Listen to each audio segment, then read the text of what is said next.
വാർത്തയിലേക്കാണ് കടക്കുന്നത്. മലപ്പുറം കൊണ്ടോട്ടിയിൽ വാടക വീട്ടിൽ നിന്ന് 10.34 മില്ലിഗ്രാം ഹെറോയിൻ പിടികൂടി. സംഭവത്തിൽ ആസാം, മഹാരാഷ്ട്ര സ്വദേശികളായ 2 പേരെ പോലീസ് പിടികൂടി. മലപ്പുറം കൊണ്ടോട്ടി കീഴശ്ശേരി ആലിൻചൂട്ടിലെ വാടക വീട്ടിൽ നിന്നാണ് മഹാരാഷ്ട്ര താനെ സ്വദേശി അജീബുർ റഹ്മാൻ, ആസാം നാഗോൺ കാൺപൂർ സിമോൺ ഗൌരി സ്വദേശി ദിൻദൌർ ഹുസൈർ എന്നിവരെ പിടികൂടിയത്. Kondotty ASP Karthik Balakumar, Kondotty inspector Shameer, SI Jishil എന്നിവരുടെ നേതൃത്വത്തിലാണ് പ്രതികളെ പിടികൂടിയത്.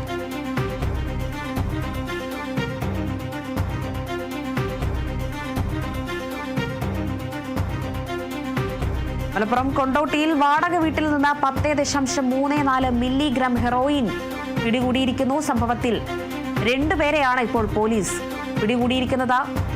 ആസാം സ്വദേശികളാണ് ഇപ്പോൾ പിടിയിലായിരിക്കുന്നത്.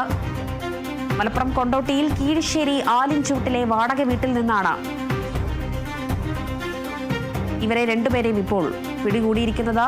അജീബുർ റഹ്മാൻ, ദിൻദാർ ഹുസൈൻ എന്നിവരെയാണ് പിടികൂടിയത്. കൊണ്ടോട്ടി ASP കാർത്തിക് ബാലകുമാറിന്റെ സംഘമാണ് എന്തായാലും ഇവരെ പിടികൂടിയത്. മലപ്പുറം കൊണ്ടോട്ടിയിലാണ് 10.34 ഗ്രാം ഹെറോയിനുമായി 2 ആസാം സ്വദേശികളെ പിടികൂടിയത്.